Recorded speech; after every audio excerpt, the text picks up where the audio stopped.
Hi, good morning all. Welcome to Sri Narayana Guru Open University second semester BA class. ഇന്ന് എടുക്കാൻ പോകുന്ന paper എന്ന് പറയുന്നത് introduction to literary genres first poetry and drama block 2-ലെ British poetry സെക്കൻഡിലെ unit 5 ആണ്. അപ്പോൾ let's move on to the topic. First നമുക്ക് ചെറിയൊരു ബയോഗ്രഫി നോക്കാം. നമ്മുടെ പോയത്തിൻ്റെ പേര് ടെക്സ്റ്റ് എന്നാണ്.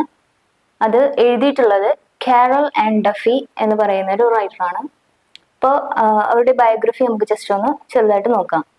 Carol and Duffy was born on December 23rd, 1955, Glasgow, Scotland. He is a British poet who is well known and well liked poetry, engaged such topics as gender and oppression, expressing them in familiar conversational language that made her works accessible to a variety of readers. Duffy is a renowned Scottish poet and playwright. She is known for her distinctive voice. Her poems explore themes such as love, identity, and social issues. She is the Poet Laureate of the United Kingdom from 2009 to 2019.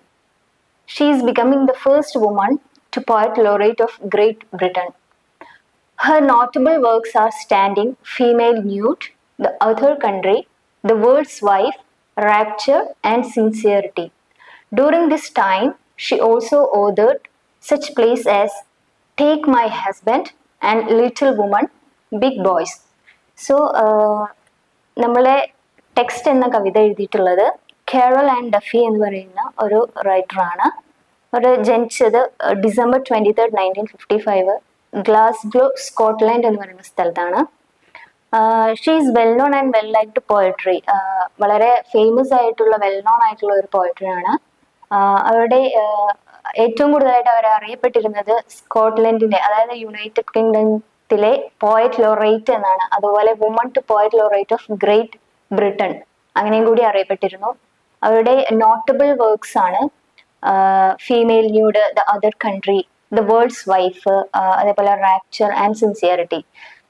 ഈ ടൈമിൽ തന്നെ during this time she also authored കുറച്ച് പ്ലേസുകളും എഴുതിയിട്ടുണ്ട്. അതാണ് take my husband and little woman, big boys തുടങ്ങിയവ. അപ്പോൾ just ഒരു ഇൻട്രൊഡക്ഷൻ ആണ് ഇപ്പോൾ തന്നിട്ടുള്ളത്. ഇനി നമുക്ക് ഫസ്റ്റ് പോയം ഒന്ന് വായിക്കാം. I tend the mobile now like an injured bird. We text our significant words. I reread your first, your second, your third. Look for your small excess feeling absurd. The quotes we sent arrive with a broken quote. I try to picture your hands. Their image is blurred. Nothing in my thumb's press will ever be here. ഇവിടെ it's a short lyric poem. It has 14 lines and split into 7 couplets. It doesn't follow a specific rhyme scheme. അതായത് ഇതൊരു short lyric പോയമാണ്. ഇതൊരു 14 lines, അതായത് 14 lines ഉള്ള ഒരു പോയമാണ്. അതുകൊണ്ട് തന്നെ ഇതിന് ഒരു സ്പെസിഫിക് റൈം സ്കീം ഇല്ല. കപ്ലെറ്റ്സ് എന്ന് ഉദ്ദേശിക്കുന്നത് എന്താണെന്ന് വെച്ചാൽ 2 ലൈൻസ് ആയിട്ട് കൊടുക്കുന്ന പോയമുകളാണ് കപ്ലെറ്റ്സ് എന്ന് പറയുന്നത്. അപ്പൊ ഇവിടെ നമ്മളെ സ്പീക്കർ പറയുന്നത് I tend the mobile now like an injured bird. ഞാൻ എൻ്റെ മൊബൈലിനെ പരിപാലിക്കുന്നത് എങ്ങനെയാണ്? ആൻ ഇൻജേർഡ് ബേർഡ്, ഒരു മുറിവേറ്റ പക്ഷിയെ പോലെയാണ് ഞാൻ എൻ്റെ മൊബൈൽ ഫോണിനെ പരിപാലിക്കുന്നത്. വി ടെക്സ്റ്റ് അവർ സിഗ്നിഫിക്കൻറ്റ് വേർഡ്സ്. എന്താണ്, ഞാനിങ്ങനെ ടെക്സ്റ്റ് ചെയ്യുന്നു. നമ്മൾ മൊബൈൽ ഡിവൈസസ് ഒക്കെ ഇറങ്ങുന്ന ആദ്യ കാലഘട്ടത്തിൽ നമ്മളിപ്പം നമുക്ക് കിട്ടിക്കൊണ്ടിരിക്കുന്നത് പോലെ ഒരുപാട് അപ്ഡേഷൻസ് ഒന്നും വന്നിട്ടില്ല. അതായത് വാട്സാപ്പിലാണെങ്കിലും ഇൻസ്റ്റഗ്രാം പോലുള്ള കാര്യങ്ങളൊന്നും അന്ന് വന്നിട്ടില്ല. അപ്പോൾ അതുകൊണ്ട് തന്നെ അന്നൊക്കെ ടെക്സ്റ്റ് മെസ്സേജുകൾ മാത്രമായിട്ടായിരുന്നു നമ്മൾ കോൺവെർസേഷൻ നടത്തിയിട്ടുണ്ടായിരുന്നത്, ഒരു കമ്മ്യൂണിക്കേഷൻ നടത്തിയിരുന്നത് വെറും ടെക്സ്റ്റ് മെസ്സേജുകൾ മാത്രം. അപ്പോൾ വി ടെക്സ്റ്റ് അവർ സിഗ്നിഫിക്കൻറ്റ് വേർഡ്സ്. നമുക്ക് പ്രധാനപ്പെട്ട കാര്യങ്ങളൊക്കെ എന്താണ്, നമ്മൾ വെറും ടെക്സ്റ്റുകളിലൂടെ മാത്രമാണ് അയച്ചുകൊണ്ടിരുന്നത്. ഐ റീഡ് യുവർ ഫസ്റ്റ്, അതായത് ഞാൻ ഓരോ മെസ്സേജ് അയക്കുമ്പോഴും എന്താണ്, റീറീഡ് ചെയ്യാണ്, വീണ്ടും വീണ്ടും വായിക്കുകയാണ്. Your second, your third, look for your small X's feeling absurd. അതായത് ഓരോ പ്രാവശ്യം ഞാൻ വായിച്ചു നോക്കുകയാണ്, നീ സെക്കൻഡായിട്ട് അയക്കുന്നതും തേർഡ്, അതായത് മൂന്നാമതും നാലാമതും അയക്കുന്നതായിട്ടുള്ള ടെക്സ്റ്റുകൾ ഞാൻ വീണ്ടും വീണ്ടും വായിക്കുകയാണ്. പക്ഷേ എനിക്ക് എന്താണ് ഫീലിംഗ് അപ്സേർഡ്, എനിക്കത് ഒന്നും ഫീൽ ചെയ്യാനായിട്ട് കഴിയുന്നില്ല. അതായത് ഇവിടെ ഒരു look for your small X's, X's എന്ന് ഉദ്ദേശിക്കുന്നത് അവിടെ അഫെക്ഷൻ അല്ലെങ്കിൽ ലവ്, കിസസ് അതിനെയൊക്കെയാണ്. അതായത് ഈ പോയത്തില് ഒരു സ്പീക്കർ ഉണ്ട്. ആ സ്പീക്കർ മേ ബി അവരുടെ എന്താണ് ലവറിനാവാം, അല്ലെങ്കിൽ ഫ്രണ്ട് ആവാം, ആരുമായിക്കൊള്ളട്ടെ, അവർക്കൊരു മെസ്സേജ്, അവർ മെസ്സേജ് ചെയ്യാണ്, അല്ല അങ്ങോട്ടും ഇങ്ങോട്ടും സെൻഡറും റിസീവറും ഉണ്ട്. അപ്പൊ അവർ മെസ്സേജ് ചെയ്യാണ്. പക്ഷേ ടെക്സ്റ്റ് മെസ്സേജുകളിലൂടെ ആയതുകൊണ്ട് അവർ അയക്കുന്ന മെസ്സേജിന്റെ ഫീലിങ്സ് എന്താണ് അവർ ഉദ്ദേശിക്കുന്നതെന്ന് നമുക്ക് മനസ്സിലാവുന്നില്ല എന്നാണ് നമ്മുടെ സ്പീക്കർ ഇവിടെ പറയുന്നത്. അപ്പൊ നമുക്ക് സ്റ്റാൻസ ജസ്റ്റ് ഒന്നും കൂടി ഒന്ന് ഷോർട്ട് ആയിട്ട് നോക്കാം. In the first 8 lines of text, Caroline Duffy directly makes her idea clear to the readers. She is talking about text messaging, commonly known as text. In our modern world, we treat our mobile phones as our pets. Like us, she tends to her phone as an injured bird. Thereafter, she refers to the habit of texting, which has become an inseparable part of our lives. We spend long hours on this medium of short conversation and often text our significant words to our dear ones. ഇത് പറഞ്ഞത് തന്നെയാണ്. അതായത് അവര് commonly എന്താണ് മെസ്സേജുകൾ അയക്കുന്നു, ടെക്സ്റ്റിലൂടെ മാത്രം അയക്കുന്നു. പക്ഷെ അതിന്റെ യഥാർത്ഥത്തിൽ അത് ഏത് ഫീലിങ്സിലൂടെയാണ് ഈ സെൻഡറും റിസീവറും അത് എടുക്കുന്നത്, അത് ഫീൽ ചെയ്യുന്നതെന്ന് മനസ്സിലാവുന്നില്ല. കാരണം നമ്മൾ നേരിട്ടൊരു കോൺവെർസേഷനിൽ ഏർപ്പെടുകയാണെങ്കിൽ, അയാളിപ്പോ ഒരു സാഡായിട്ട് ആണ് പറയുന്നതെങ്കിൽ നമുക്ക് ശരിക്കും മനസ്സിലാവും. അവരുടെ എക്സ്പ്രഷൻ കൂടി കാര്യങ്ങളൊക്കെ കണ്ടാൽ നമുക്ക് നേരിട്ട് കമ്മ്യൂണിക്കേഷനിലൂടെ നമുക്ക് മനസ്സിലാവും. പക്ഷെ ഒരു മൊബൈൽ ഫോണിലൂടെ ടെക്സ്റ്റ് മെസ്സേജിലൂടെ മാത്രം അയക്കുമ്പോൾ അയാളുടെ ഫീലിങ്സ് ഒന്നും നമുക്ക് മനസ്സിലാവുന്നില്ല. ഫുള്ളി അബ്സേർഡ് ആണ്. അബ്സേർഡ് എന്ന് പറഞ്ഞാൽ നത്തിങ്നെസ് എന്നാണ് അർത്ഥം. Okay, then the second stanza, the codes we sent arrived with a broken code. I tried to picture your hands. Their image is blurred. Nothing my thumbs press will ever be heard. അതായത് ഇവിടെ പറയുന്നത് അയക്കുന്ന മെസ്സേജുകൾ, അതായത് കോഡുകളിലൂടെയാണെന്ന് പറഞ്ഞല്ലോ. അപ്പം അതൊരു broken കോഡായിട്ടാണ് തോന്നുന്നത്. അതായത് ചിന്നിച്ചിതറിയ കുറെ വാക്കുകൾ പോലെ തോന്നുന്നു. അതിനൊരു യോജിപ്പില്ലാത്ത പോലെയാണ് അവർക്ക് ഫീൽ ചെയ്യുന്നത്. ഒരു ഡിവൈസ് ഇപ്പം കറക്റ്റ് ആയിട്ട് ബ്രോക്കൺ ആവാതെ ആ ഡിവൈസ് കറക്റ്റ് ആയിട്ട് നിൽക്കുകയാണെങ്കിൽ തന്നെയല്ലേ നമുക്ക് അതിനൊരു സിഗ്നൽ കിട്ടത്തുള്ളൂ. അപ്പോൾ അതുകൊണ്ട് തന്നെ ബ്രോക്കൺ ആയ കോഡ് പോലെയാണ് എന്ത് ഈ മെസ്സേജുകൾ എനിക്ക് കാണാൻ സാധിക്കുന്നത്. എനിക്ക് മനസ്സിലാവുന്നില്ല. I try to picture your hands. നീ ടൈപ്പ് ചെയ്യുന്ന ടെക്സ്റ്റുകൾ, നിന്റെ വിരലുകൾ ഞാൻ ഇങ്ങനെ ചിന്തിക്കുന്നു, മനസ്സിൽ ഞാൻ ചിന്തിക്കുന്നു, പിക്ചറൈസ് ചെയ്യുന്നു. Their image is blurred. പക്ഷെ ആ ഇമേജ് എനിക്ക് എന്താണ് ബ്ലറാണ്, ഒരു മങ്ങിയ പോലെയാണ് കാണുന്നത്. Nothing my thumbs press will ever B heard. നീ എന്താ പറയാ, നിന്റെ തമ്പ് കൊണ്ട്, നിന്റെ തള്ളവിരൽ കൊണ്ട് ടൈപ്പ് ചെയ്യുന്ന ഓരോ പ്രസ് ചെയ്യുമ്പോൾ നമുക്കൊരു സൗണ്ട് വരുന്നു. ആ സൗണ്ട് പോലും എനിക്ക് എന്ത് ചെയ്യാൻ പറ്റുന്നില്ല, കേൾക്കാനായിട്ട് സാധിക്കുന്നില്ല. The speaker is not happy with such soundless conversation. നമ്മുടെ സ്പീക്കർ ഒരിക്കലും ഹാപ്പി അല്ല ഈ ഒരു സൗണ്ട്ലെസ് കോൺവെർസേഷൻ. ഒരു ശബ്ദമില്ലാത്ത വെറും ശൂന്യമായിട്ടുള്ള ഒരു കോൺവെർസേഷനിൽ നമ്മുടെ സ്പീക്കർ ഒരിക്കലും ഹാപ്പി അല്ല. അതുകൊണ്ട് തന്നെ അവിടെ എന്താണ് പറ്റുന്നത്, ഇമോഷണൽ അറ്റാച്ച്മെന്റ് നഷ്ടമാവുകയാണ് ചെയ്യുന്നത്. അതുപോലെ ഇതൊരു യാന്ത്രികമായിട്ടുള്ള പ്രോസസ് ആണെന്ന് നമ്മുടെ സ്പീക്കർ റിയലൈസ് ചെയ്യുന്നു. ഇത് സ്പീക്കറിന് കംപ്ലീറ്റ്ലി ഒരു മെന്റൽ ഡിസ്റ്റൻസ് ആണ് ഉണ്ടാക്കുന്നത്. അപ്പൊ നമുക്ക് ജസ്റ്റ് ഒന്നും കൂടി നോക്കാം. In the last 6 lines of text, Caroline Duffy visualizes text messages as some mechanical codes. A language which is a living entity of culture has now become a lifeless medium of communication for technological advancement. Duffy compares texting to a broken code. This phrase has a deep and interesting meaning in the poem. A broken chord refers to a chord or music in which the musical notes are played in succession. While messaging, we also send and receive text in succession. When we talk to someone in person, there is harmony and spontaneity. In messaging, it never happens in that way. After failing to feel the auditory aspects of texting, Caroline Duffy tries to imagine the visual aspects of this sender. She says, I try to picture your hands, their image is blurred. Her statement makes it clear she also fails this time. Being an instrumental mode of communication, it is never possible to picture the person who sends message to the poetess.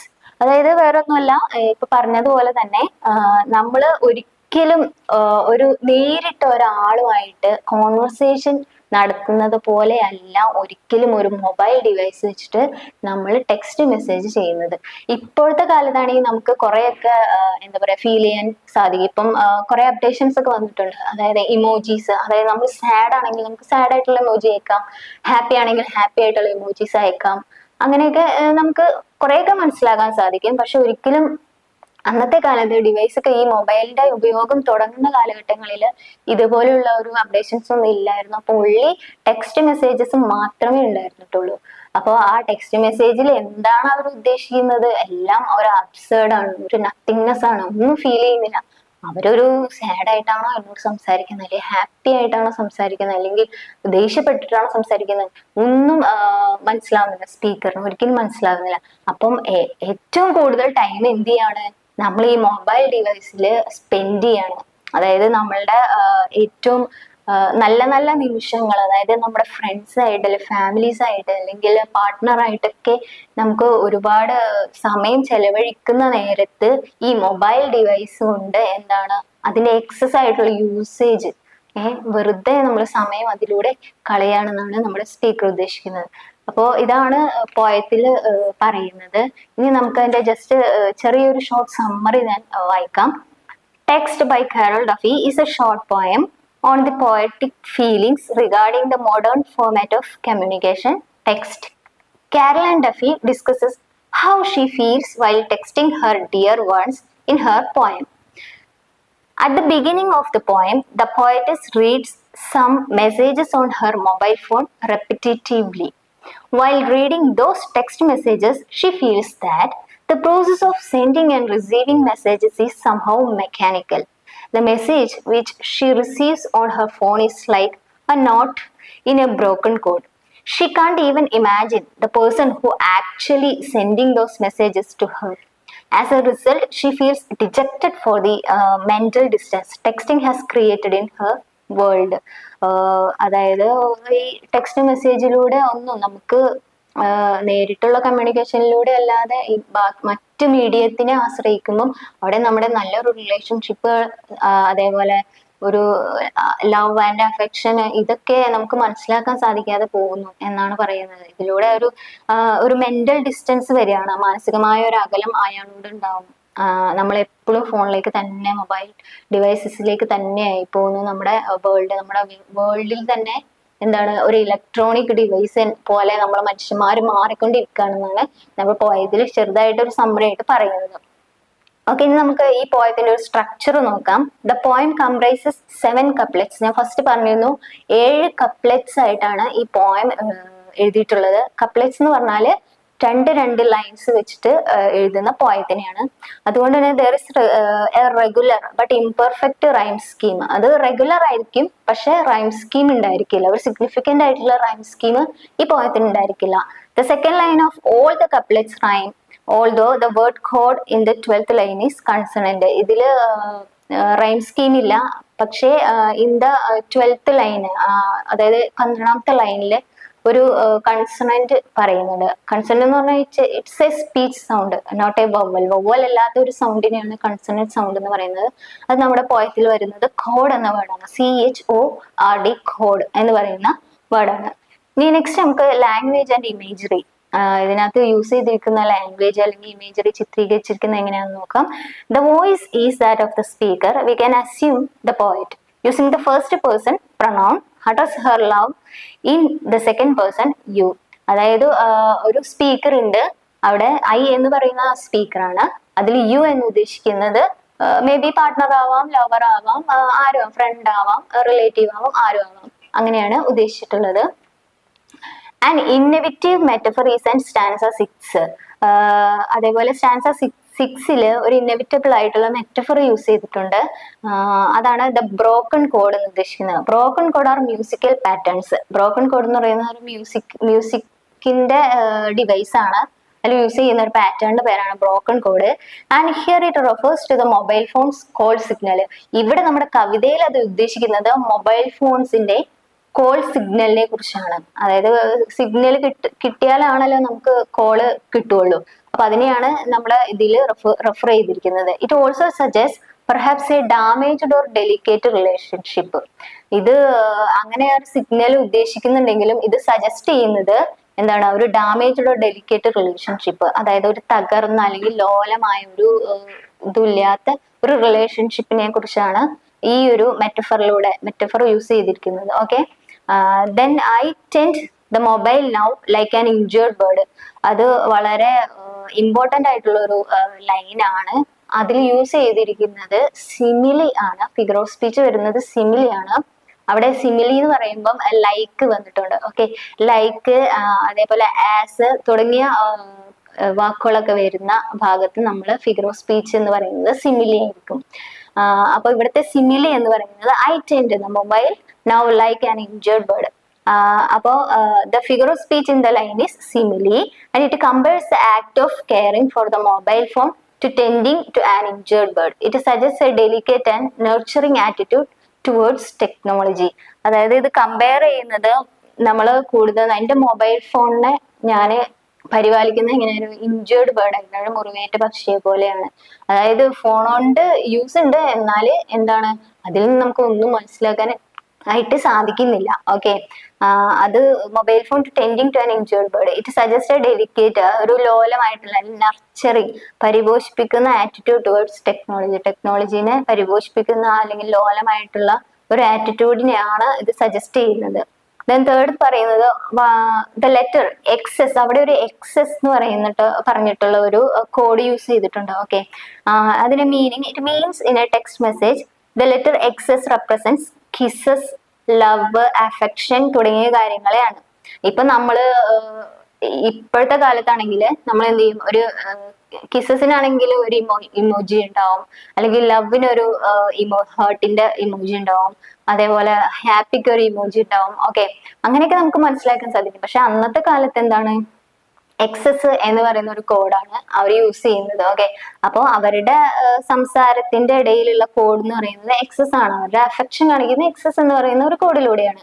അപ്പോ അതേപോലെ ഫ്രണ്ട്ഷിപ്പിനെയും നമുക്ക് എന്താ പറയാ അനുമാനിക്കാം. ഫ്രണ്ട്ഷിപ്പോ കിസ്സോ affection, എന്ത് affection ആയിക്കോട്ടെ അതെല്ലാം excess എന്ന ഒരു കോഡിലൂടെയാണ് അവര് ഇത് ചെയ്യുന്നത്. Okay, they convey warmth and closeness between the sender and the recipient. അതായത് ഈ എക്സസ് എന്ന് പറയുമ്പോൾ ഇത് കൺവേ ചെയ്യുന്നത് ഒരു ഊഷ്മളത, ആ ഒരു ക്ലോസ്നെസ്, അടുപ്പം ആണ്. ആ സെൻഡറും റിസീവറും തമ്മിലുള്ള അടുപ്പവും ക്ലോസ്നെസ്സും എല്ലാം ഒക്കെയാണ് ഇതിലൂടെ കാണിക്കുന്നത്. അപ്പോ ഇതിൽ നിന്നും ഏകദേശം നമുക്ക് നമ്മുടെ പോയം എന്താണെന്ന് മനസ്സിലായെന്ന് ഞാൻ വിചാരിക്കുന്നു. അപ്പോൾ നെക്സ്റ്റ് ക്ലാസ് കാണുന്നത് വരെ താങ്ക് യു.